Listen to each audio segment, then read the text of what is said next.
우리는 이 투병 생활을 하고 있습니다. 또 여러 가지 악습에서 우리들의 나쁜 성향에서 벗어나기를 원하고 있습니다. 이 그래서 이러한 생활을 하는 가운데 가장 결정적인 역할을 하는 것이 마음입니다. 그래서 우리의 마음의 권리는 어떻게 활용돼야 될 것인지 태초부터 우리에게 주어진 그런 특혜, 권리를 다시 한번 살펴보면 어쩌면 퍽 도움이 될 것입니다. 아담과 하와를 만드시고 그들에게 권리를 주셨어요. 성경은 이렇게 얘기합니다. 창세기 2장 17절 선악을 알게 하는 나무의 실과는 먹지 말라. 내가 먹는 날에는 정녕 죽으리라 하시니라. 선악을 알게 하는 나무, 그걸 먹든지 말든지 그것은 너의 선택이다. 그런데 먹으면 죽는다. 하나님께서는 우리들에게 선 안에서만 행할 수 있도록 사람을 만들지 않으시고 선도 악도 다 선택할 수 있는 자유를 우리에게 주셨어요. 때때로 사람들은 이것에 대해서 불만을 가지고 있어요. 왜 우리는 선 안에서만 살아야지 양쪽을 다 선택하게끔 해주셨는가? 근데 동물들은 그래요. 동물들은 그렇게 태어났어요. 근데 인간은 선도 악도 택할 수 있는 한층 높은 차원의 사람으로 만드셨어요. 근데 이것이 특혜이면서 또한 그것에 대한 책임을 우리가 져야 되는 것이죠. 그는 자유롭게 사랑하고 순종하거나 혹은 불신하고 불순종할 수 있었다. 하나님의 인간이 그릇된 선택을 할 수 있는 위험성을 감수하셨다. 왜냐하면 오직 선택의 자유를 가지고서만 인간이 하나님의 본성 자체인 사랑의 원칙을 충분하게 나타내 보일 수 있는 품성을 개발할 수 있었기 때문이었다. 그래서 하나님의 품성 속에서는 자유의지가 들어있어요. 그러니까 이 자유를 사랑하셔요.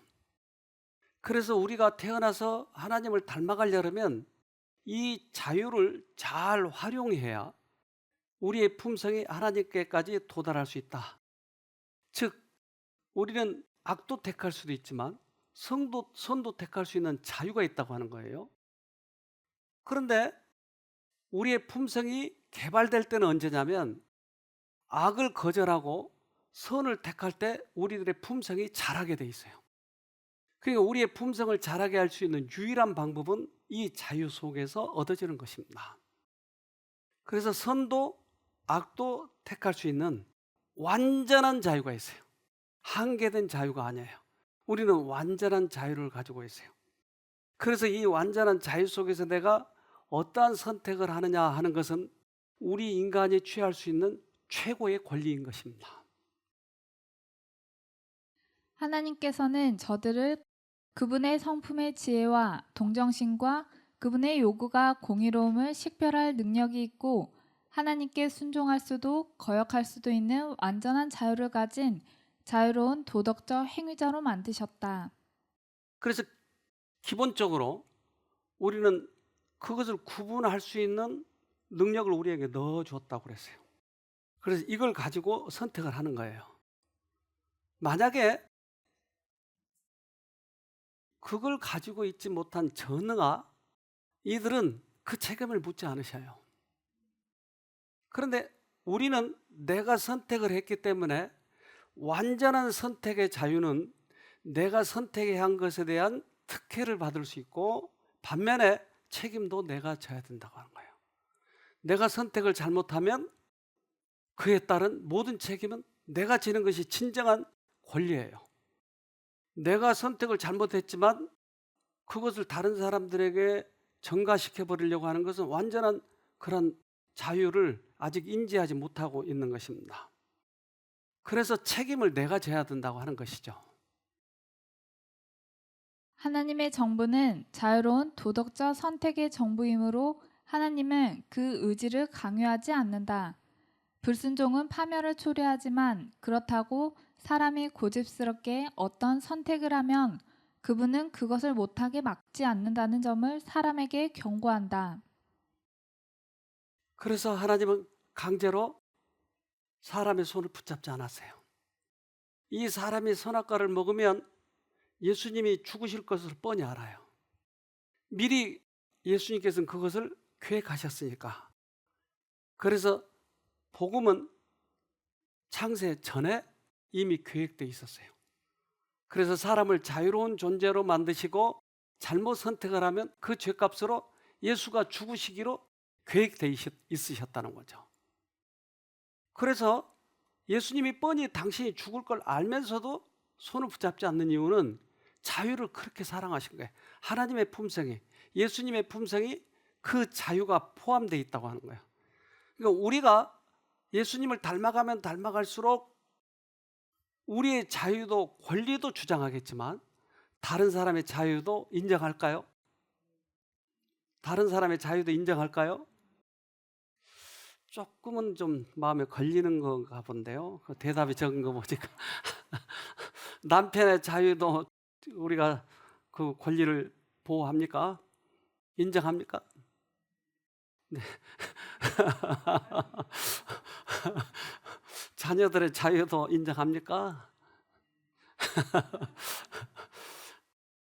남편들도 부인의 자유를 인정합니까? 네. 근데 우리나라 풍습이 이것과 반대되어 있는 경우가 많아요. 그래서 부인은 남편의 종처럼 이제까지 생각해 왔어요. 그래서 제가 예수님을 만난 다음에 이것이 갈등이 많았어요. 우리 어렸을 때는 여자들은 말을 하지 않아도 여자들은 반쯤 종으로 이렇게 생각해 온 그 풍습이 있었어요. 그래서 여자들은 항상 밥상 아래서 밥을 먹고 밥 다 먹은 다음에 그들은 치우고 이렇게 돼 있다고요. 그런데 이것이 현대사회에서 바뀔 때 이게 용납이 잘 안 되는 거예요. 그런데 성경에는 그게 원칙인 것이었어요. 이것 가지고 많이 갈등을 했는데, 그렇다면 우리가 자유의지를 어떻게 선택하느냐 하는 것이에요. 그래서 성경에는 그렇게 이야기했지만 과학자들은 이것을 눈에 보이게끔 증명하기를 원해요, 항상.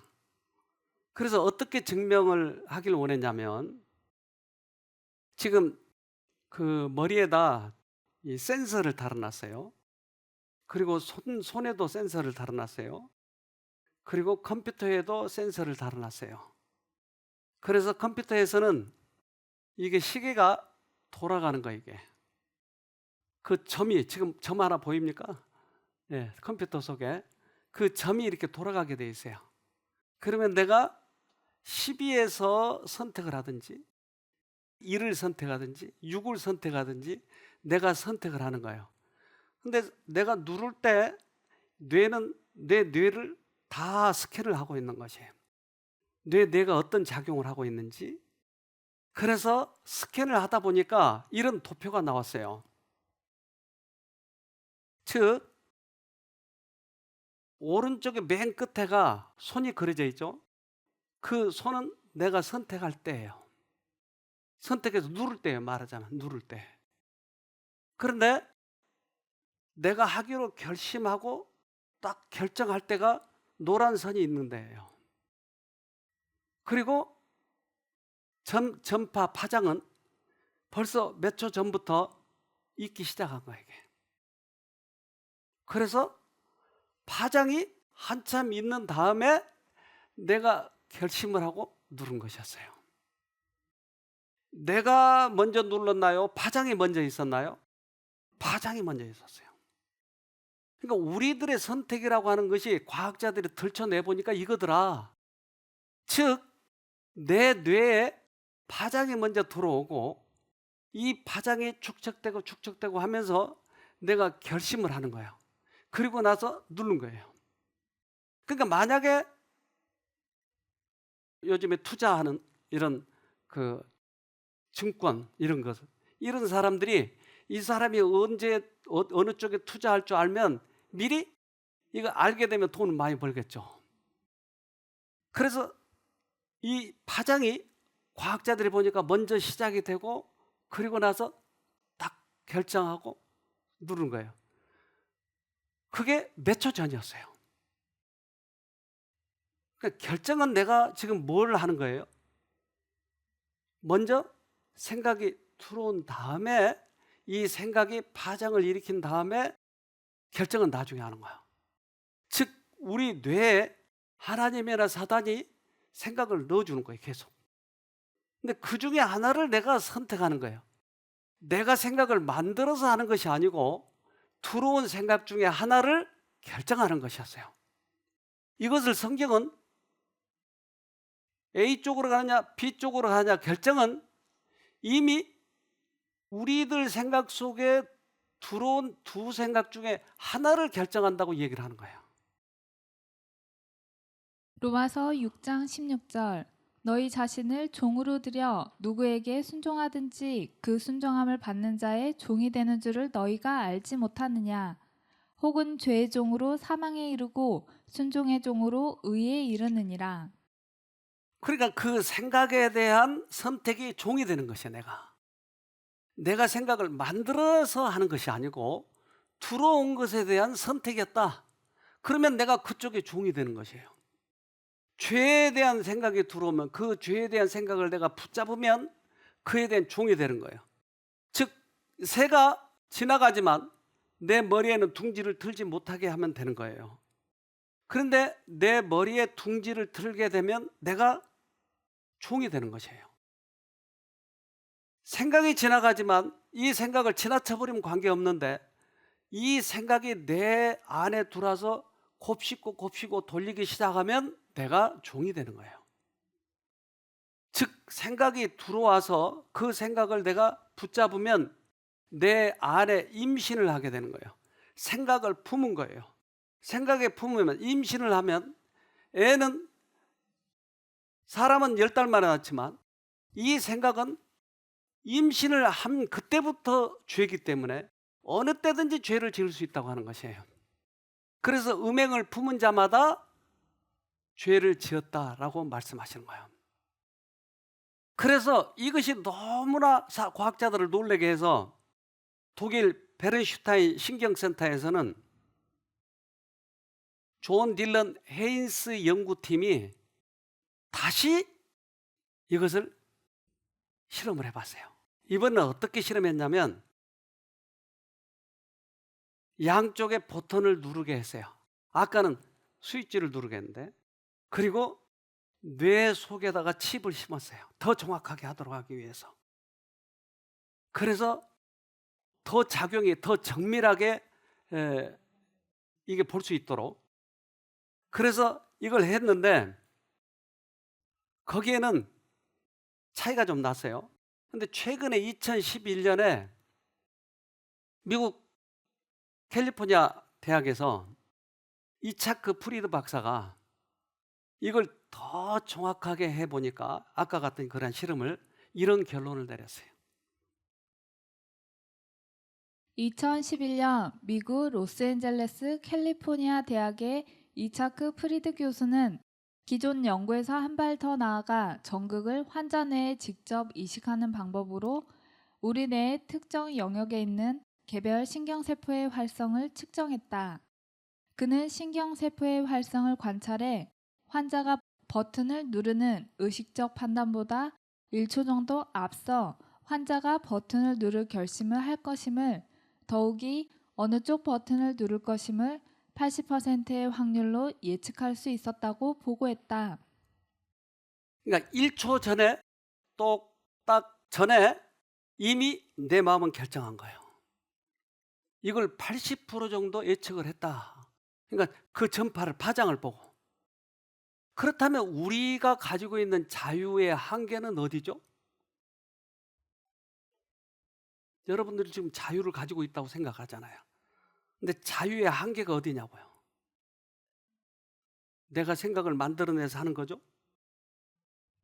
뭐죠? 두 가지 생각 중에 어느 쪽을 선택하느냐, 이것이 우리의 자유의 한계였어요.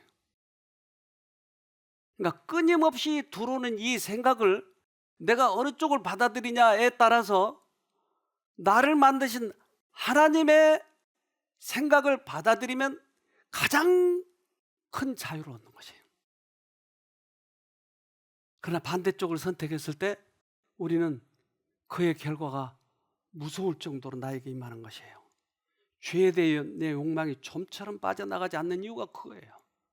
그의 종이 되어버렸기 때문에. 내가 어느 쪽을 받아들이냐, 이것은 우리가 가지고 있는 최고의 권리인 것이에요. 악한 천사가 마음을 지배하든지 하나님의 천사가 인간의 마음을 지배하든지 둘 중 하나이다.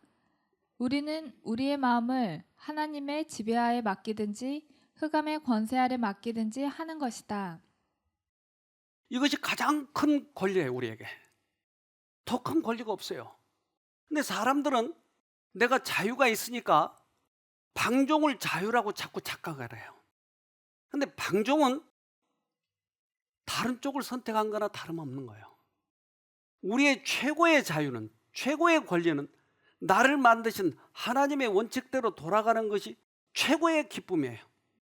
최고의 자유예요. 그래서 우리 머릿속에는 어떤 구조가 들어있는지 사실은 잘 몰라요. 그래서 내가 이것을 빨리 알아차리면 우리는 손해도 덜 보고 훨씬 더 인생을 즐겁게 행복하게 살 수 있는 것이에요. 그런데 이것을 다 실패한 다음에 늙어가지고 죽기 직전에 이러면 인생 헛사는 거예요. 그러니까 한 살이라도 젊었을 때 빨리 내가 이 자유를 잘 활용해서 좋은 쪽을 선택하는 방법을 배워야 되는데, 우리가 어려서는 어디서 배우죠? 부모한테 배우는 거예요. 부모는 이 아이들에게 완전한 자유를 주되 그들이 선택을 잘하도록 도와주는 것이 교육이에요.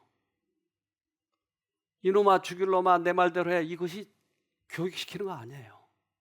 근데 이것을 부모들이 모르니까 강제해가지고 나를 따르게 하는 거예요. 내가 보기에 좋으니까. 그러면 가장 잘 돼봐야 누구처럼 되는 거예요? 부모처럼밖에 안 되는 거예요. 그런데 이 자유 속에서 선택을 잘하도록 가르쳐주면 이 아이들은 하나님을 닮아버리는 것이에요. 최고의 권리를 잘 활용해야 되는 것이죠. 그래서 함부로 우리가 이 내 권리를 주장하겠다 해서 다른 사람의 자유까지 지배해버리면 사단에게 결국 넘어가는 거예요. 그래서 우리는 이 부분들을 권리를 잘 우리는 활용해야 돼요. 따라서 우리 안에 뭐가 들어있는지 우리 자신은 잘 몰라요. 여러분 다 알아요, 이 속에? 몰라요. 내가 어떤 사람인지도 몰라요. 근데 누가 더 잘 알아요? 하나님이 더 잘 알아요.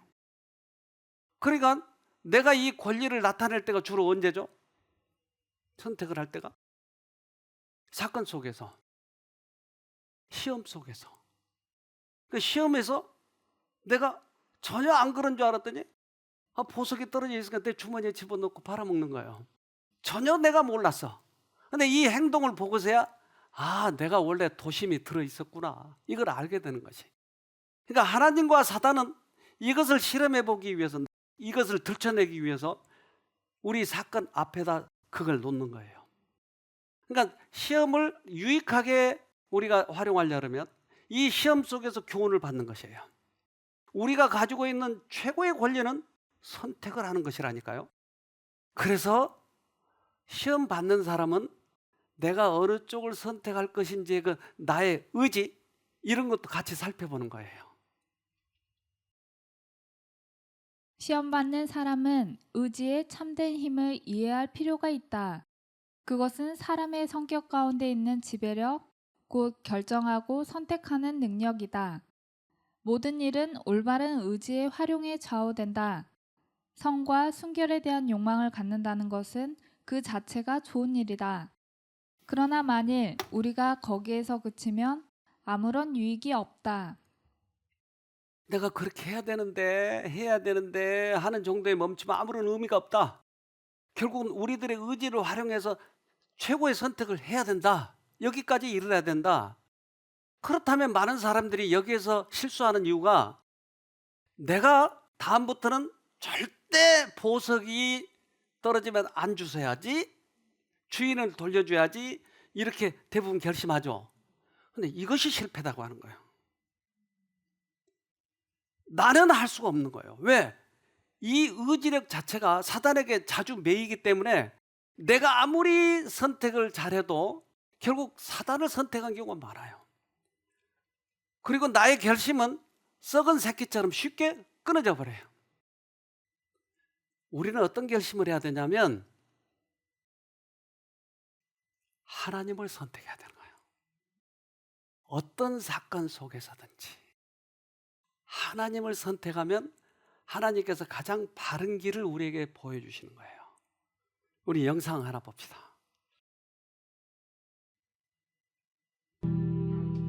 한참 동안 보호소 문을 바라보던 녀석은 무슨 사연인지 보호소 문 앞에서 애달프게 울기 시작한다. 녀석의 애처로운 목소리를 들은 보호소 직원들은 고양이를 안으로 들여보냈고, 안으로 들어온 녀석은 조용히 벽 한 구석에 자리를 잡고 이내 조그마한 목소리로 다시 울기 시작했다. 무언가 도움을 요청하고 있음을 직감적으로 알아챈 보호소 직원들. 급히 몸 상태를 확인한 결과 현재 임신 중이며 출산 시기가 지났는데도 아기가 밖으로 나오지 못하고 있다는 사실을 알게 됐다. 제발 우리 아기들 좀 살려주세요. 곧바로 응급조치에 들어간 보호소 직원 제왕절개 수술을 통해 엄마 뱃속에 갇힌 아기 고양이들을 무사히 출산시킬 수 있었다.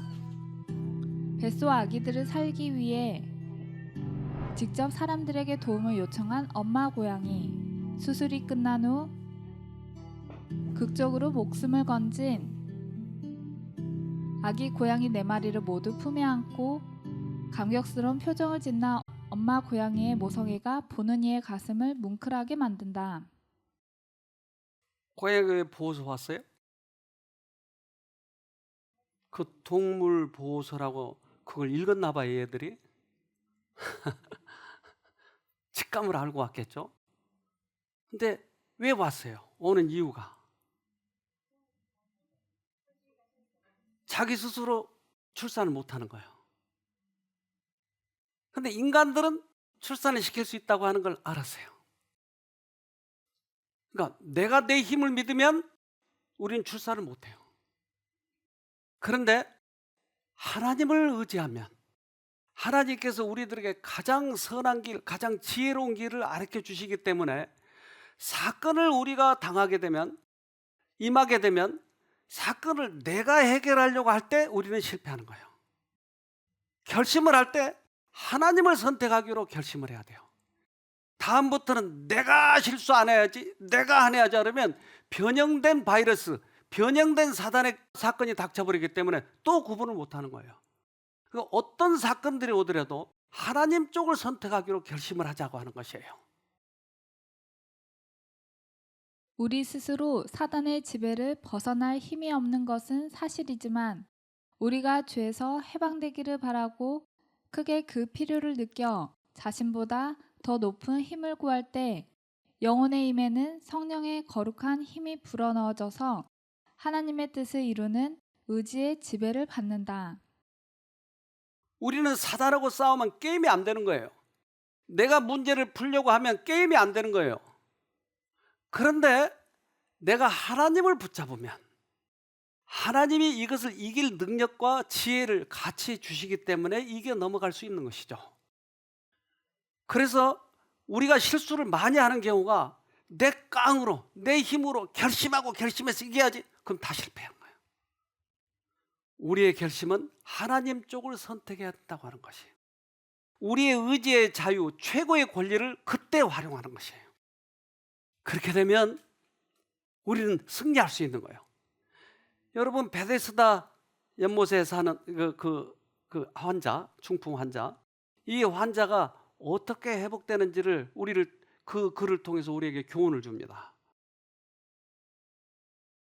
요한복음 5장 6절. 예수께서 그 누운 것을 보시고 병이 벌써 오랜 줄 아시고 이르시되 내가 낫고자 하느냐. 예수님은 환자에게 이런 질문하는 것이 예수님다운 질문인가 가끔 생각해 봤어요. 환자 낫기 싫은 사람이 있어요? 근데 왜 질문을 이렇게 하냐 말이에요. 근데 이 사람은 제가 지난번에도 얘기했지만 이스라엘 사람들은 병들면 되게 어떻게 생각해요? 벌 받아서 내 죄 때문에. 그렇다면 그 다음부터 앞이 안 보이는 거예요. 왜? 나는 이미 죄 때문에 이 벌을 받았기 때문에 누가 나를 여기서 건져내. 그러니까 그 다음에 희망이 없어져 버린 거예요. 꽤 많은 사람들이 그렇게 오해하니까 예수님을 활기차게 담대하게 못 찾아가는 것이에요. 죄인이라고 하는 캥기니까. 그의 질병은 대체로 그 사람 자신의 악습의 결과였으므로 하나님께서 내리신 심판으로 간주하였다. 그는 친구도 없이 홀로 하나님의 자비에서 끊어졌다고 생각하며 오랫동안의 불행한 세월을 지내왔다. 근데 저는 그동안에 이 쉼터를 운영하면서 느낀 것이 사람들에게 감정과 생각을 사단이 넣어주는 거예요. 그래서 야, 좀 많이 먹어야 돼. 폭식하더라도 괜찮아. 야, 성질 좀 자주 내야 마누라가 말을 잘 들어. 이런 감정과 생각을 넣어주면, 이것을 내가 받아들이면 그 생각을 통해서 질병이 들어오는 거예요.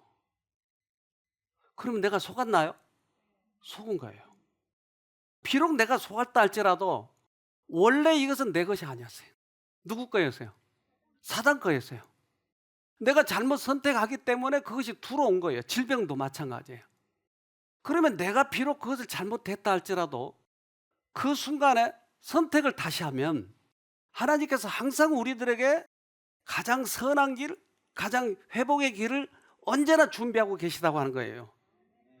그러니까 다시 선택을 하면 되는데 사단은 우리가 그것을 당하면 즉각 뭐가 들어오냐면 죄책감이 들어요.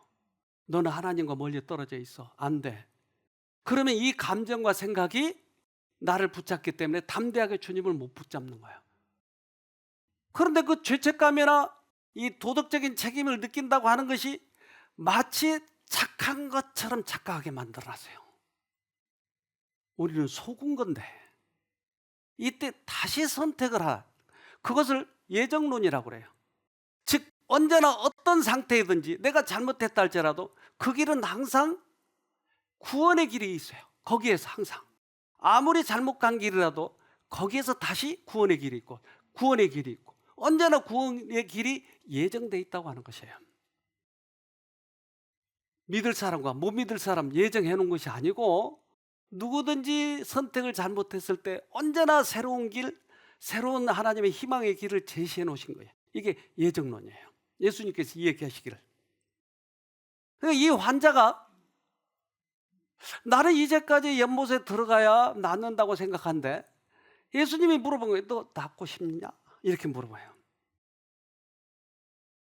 근데 이 사람이 고민하는 것은 이제까지 저 물이 나를 낫게 하는데 이분이 나를 낫게 할 수 있으려나? 하는 고민을 시작하는 거예요. 그래서 그럼 이 사람이 뭘 사용해야죠? 우리의 주어진 최고의 권리, 자유의지, 선택을 사용해야 돼요. 그러니까 이제까지는 물만 보고 왔는데 갑자기 예수가 너 낫고 싶어 그러니까 이 양반이 나를 낳을 수 있으려나? 갈등이 되는 거예요. 그때 이 사람이 그쪽을 선택할 때 아까 얘기했잖아요. 우리가 사건이 닥치면 내 결심으로 내가 해결하려고 하지 말고 그 순간 바로 예수님을 선택해야 된다고 하는 것이었어요. 그러나 그 질문은 그 병자의 관심을 즉시 예수에게로 돌리고 또한 자기 고통으로부터 고침을 받는 문제로 돌리도록 도왔다. 그렇게 이제까지는 물이었는데 이제 예수께로 관심을 돌려주는 거예요. 그래서 이 선택을 놓고 예수님이 어느 쪽을 선택할래? 이 사람이 어느 쪽을 선택을 할까요? 이제까지는 물에 들어가려고 해도 들어갈 수 없었어요. 그래서 이분이 나를 넣어주려나 생각했는데 예수님의 질문은 네가 나로 인해서 낫고자 하느냐 하는 질문이었어요. 그래서 이 질문의 진의를 깨닫고 그가 투쟁을 하는 거예요. 이 안에서. 요한복음 5장 8절로 9절. 예수께서 가라사대 일어나 내 자리를 들고 걸어가라 하시니 그 사람이 곧 나아서 자리를 들고 걸어가니라. 이날은 안식일이니. 왜 자리를 들고 걸어가라고 말씀하셨어요? 이 사람의 뇌 속에서 두 가지 중에 하나를 선택한 거예요. 하나님 쪽을 선택한 거예요. 예수님이 만약에 사단 쪽을 선택했는데도 네 자리를 들고 걸어라 그러면 하늘의 이 규율에 위배되는 거예요. 하나님은 모든 사람에게 자유를 줘서 선택할 때에만 그 사람을 지배할 수 있는 것이에요. 그래서 그가 그쪽을 선택했다고 하는 것을 이 말씀 속에서 우리가 볼 수 있는 것이에요. 지금 우리들에게도 똑같이 이 질문하시는 거야. 네가 나로 인해서 낫기를 원하냐? 아니면 찜질을 해서 할래? 이 지금 선택을 우리가 하는 것이에요.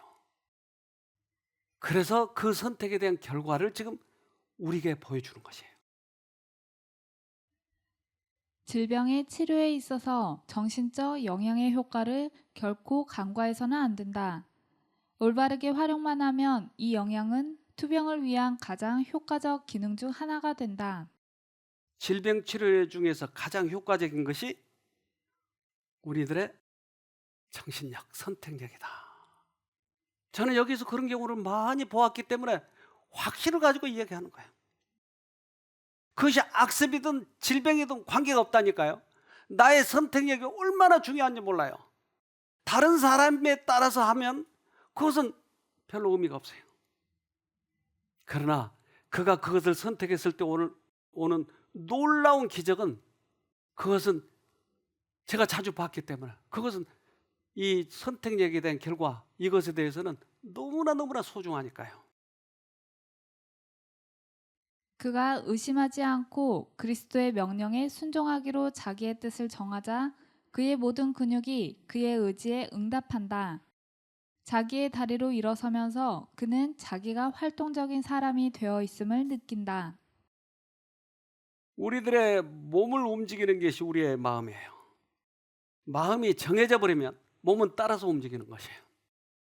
그래서 그 의지의 활용은 이렇게 소중하다고 하는 거죠. 모든 신경과 근육이 새로운 생명으로 약동하고 불구가 되었던 그의 사지는 건강하게 움직인다. 그 사람은 제 발로 일어서서 하나님을 찬양하며 다시 찾은 힘을 기뻐하면서 든든하고 거리낌 없는 발걸음으로 걸어간다. 우리의 몸은 우리들의 마음의 명령에 따라서 결국 명령에 따라 움직이니까요. 우리의 뇌는 부위마다 후두엽, 축두엽, 두정엽, 전두엽 이렇게 나눠져 있어요. 근데 특별히 전두엽은 우리들의 의지에 있어서 굉장히 중요해요. 모두 다 제 역할을 하지만 이 전두엽은 결정력을 가지고 있어요. 그래서 모든 정보와 모든 경험과 지혜와 지식과 이런 것들을 다 몰아가지고 이 전두엽에다 갖다 놓으면 이 전두엽이 어떻게 해야 될 것인지 결정을 하는 것이에요. 그래서 정신과에서는 이 피니어스 게이지라고 하는 이 사람의 이 그 경험이 굉장히 유명해요. 근데 이 전두엽이 다쳐가지고 그 사람이 성격이 변했는데 어떻게 변했냐면요. 이 전두엽이 앞으로의 계획과 성격이 달라져 버린 거예요. 이게 망가진 다음부터. 그러니까 이 전두엽이 굉장히 중요한 역할을 하는데 그것은 이렇게 설명을 합니다. 전두연합령은 뇌 전체를 총괄하고 감정을 제어한다. 네. 그 역할을 한다. 그러니까 하나님께서는 우리들하고 대화할 때, 즉 우리의 뇌 속에, 우리의 마음 속에 하나님의 생각을 넣어줄 때 우리의 전두엽과 대화하기를 원하는 거예요. 전두엽에서 결정을 해야 되니까. 최고의 권리를 활용해야 되니까. 그래서 이 전두엽이 흐려지면, 판단을 잘못하면 우리는 영생도 놓치잖아요. 예수님이 십자가에서 죽어가실 때 그 신 포도주를 예수님한테 먹이려고 이렇게 융으로 대줘요. 근데 예수님이 그걸 거절해요. 왜요? 이걸 먹으면 마취제예요. 그래서 아픔이 덜해요. 근데 사람들은 아픔을 덜해주기 위해서 이걸 줬지만 예수님은 이 판단력을 흐려버리면 인류가 죽으니까 그걸 거절한 거예요. 우리는 이 전두엽을 통해서 우리 인생길, 나의 이제까지 살아왔던 모든 인생길을 가지고 가야 되기 때문에 이 판단력이 엄청 중요합니다. 우리는 우리의 마음을 변화시킬 수 없고 우리의 생각과 욕망과 애정을 지배할 수 없다. 우리는 우리 자신을 순결하게 하여 하나님의 사업에 적합한 상태로 만들 수 없다. 그러나 우리는 하나님을 섬기기로 선택할 수 있고 우리의 의지를 그분께 드릴 수는 있다. 그러면 그분께서는 당신의 기쁘신 뜻을 따라 우리 안에서 역사하실 것이다. 그리하면 우리의 온 성격이 그리스도의 지배 아래 놓이게 될 것이다. 참 이런 말씀은 우리에게 이 문제를 해결하는 데 있어서 아주 중요합니다. 우리들의 의지를 주님께 드리면 이것을 통해서 주님이 우리들에게 오셔서 지혜력도 주시고 능력도 주시고 죄와 싸워서 이길 수 있는 힘도 주시고, 그래서 이것을 안 사람은 우리의 선택을 그러기 때문에 하는 거예요. 예를 들면 다니엘이라고 하는 유명한 사람 있잖아요. 근데 이 사람이 포로잖아요. 포로면 야 저놈 죽여, 그러면 그냥 죽는 거예요. 왕 한마디면. 그런데 그 다니엘이 그런 바벨론에 들어가서 어떻게 사자들을 지배해버리고 풀무불에서도 나왔는가? 어떻게? 그 비결이 뭐냐는 거예요. 그래서 다니엘서 1장 8절에 뭐라고 그래요? 봅시다. 다니엘서 1장 8절. 다니엘은 뜻을 정하여 왕의 진미와 그의 마시는 포도주로 자기를 더럽히지 아니하리라 하고 자기를 더럽히지 않게 하기를 환관장에게 구하니. 이 말을 읽을 때 대부분의 사람들은 이를 악물고 내 다시는 그렇게 안 할 거야. 결심하고 결심. 그럼 잘못하면 입 부러져요. 그렇게 하지 말고, 지금 이 다니엘이 뜻을 정한다 이 말은 내가 두 쪽의 선택, 하나님 쪽을 선택하면 하나님이 그것을 선택력을 통해서 나에게 이길 힘을 주실 수 있다고 하는 것을 알았기 때문에 선택하는 것이에요. 그것이 다니엘의 선택력이었어요. 그는 왕의 진미를 먹지 않고 그의 술을 마시고자 하지 않았다. 그는 힘과 은혜를 얻기 위하여 하나님을 바라보았다. 그거였어요. 하나님으로부터 힘과 은혜를 얻기 위해서 그쪽을 선택한 것이에요. 그러니까 사람들이 잘못 착각을 해요. 내가 이를 악물고 탁 선택을 하면 이제 이길 수 있다고 생각하는데, 사단은 그것이 가장 쉬운, 넘어뜨릴 수 있는 쉬운 방법이에요. 근데 우리는 하나님을 붙들어 버리면 두려울 것이 없는 것이에요. 그래서 하나님으로부터 힘과 은혜를 얻기 위해서 거절한 것이 다니엘이 승리했던 이유예요.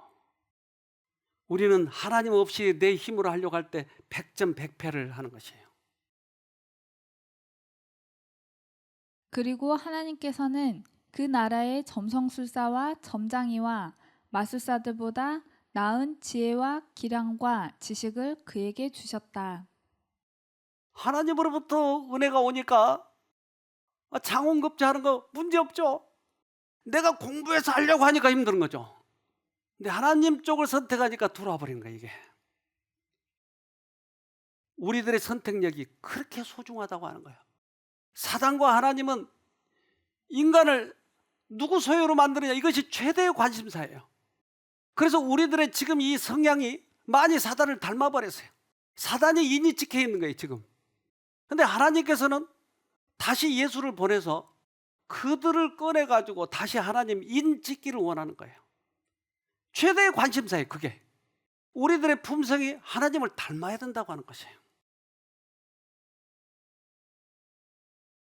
그에게는 나를 존중히 여기는 자를 내가 존중히 여기고라는 약속이 실증되었다. 그래, 네가 나를 선택하면 내가 너를 존중히 여길 거야. 하나님의 약속이에요. 우리가 믿음으로 선택을 했을 때 그의 능력의 한계는 없어요. 얼마만큼 커질지 몰라요.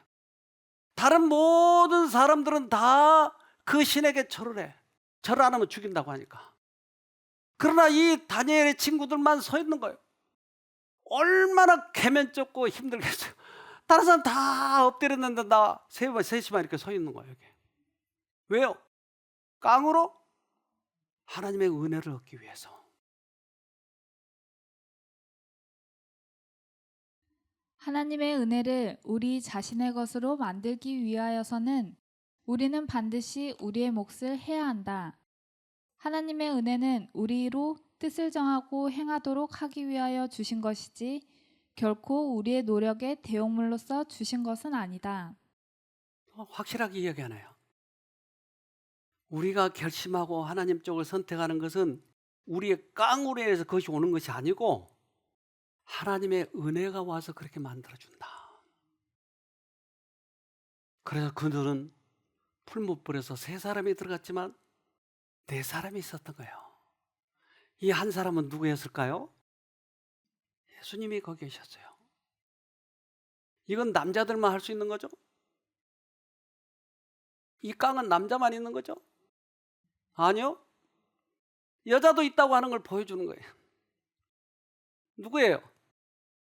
네, 에스더가 어떻게 했어요? 에스더 4장 16절 당신은 가서 수산에 있는 유다인을 다 모으고 나를 위하여 금식하되 밤낮 3일을 먹지도 말고 마시지도 마소서. 나도 나의 시녀로 더불어 이렇게 금식한 후에 규례를 어기고 왕에게 나아가리니 죽으면 죽으리이다. 더 무섭네요. 무슨 깡이 이렇게 세죠? 그러니까 하나님을 경험한 사람들은 죽으면 죽으리라 해요. 2층에 한 분이 오셨는데 여기 들어오실 때도 너무너무 힘들게 들어오셔가지고 2층에 올라갔는데 그분이 병이 암인데 척추를 위에서부터 아래까지 타고 내려간 거예요. 암이. 그러니까 척추 하나가 문드러지고 그럴 때마다 병원에 가서 겨우 어떻게 뭐 좀 보호 조치를 해가지고 걸을 수 있고 척추가 뭉그러져 버리면 못 걷잖아요. 근데 그 사람이 왔는데 또 뭉그러진 거예요. 그럼 어떻게 해요? 또 병원에 가야 돼요. 근데 의사는 사실은 내놨는데 연명만 하는 거예요. 그래서 이분을 이제 좀 위문하게 해서 이문 공연을 우리 참가자들하고 우리 저기 신선생님하고 이렇게 하는데 그 장면을 좀 볼까요?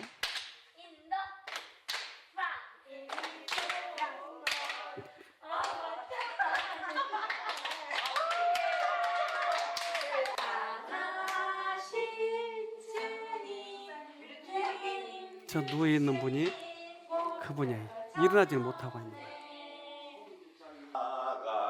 그래서 발이 저리고 힘드니까 저렇게 주물러주고 있어요.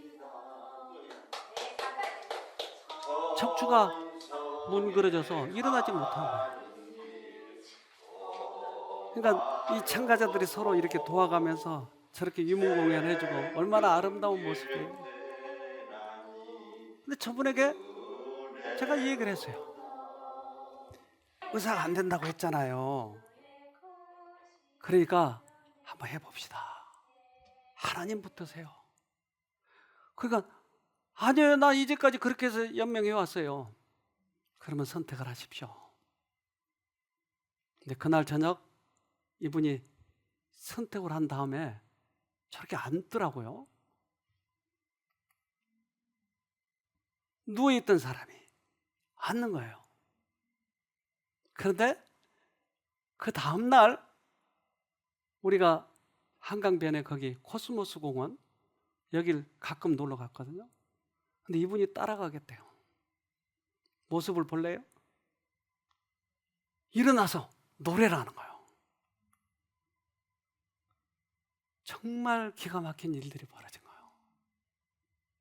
그 척추암은 어떻게 됐을까요, 그럼? 뜻을 정하니까 이런 일이 생기는 거예요. 시편 108편 1절. 하나님, 나는 내 마음을 정했습니다. 진실로 나는 내 마음을 확실히 정했습니다. 내가 가락에 맞추어서 노래를 부르렵니다. 가장 중요한 것은 내 마음을 정하는 것이에요.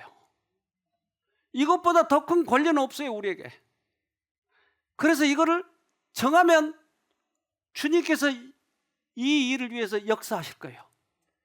그때부터 일을 하실 거예요. 가장 중요한 것은 내 마음을 드리는 것이에요. 우유부단해버리면 그 다음부터 오지 않아요. 마음을 정하는 게 더 중요하다 이 말이에요. 시편 119편 113절.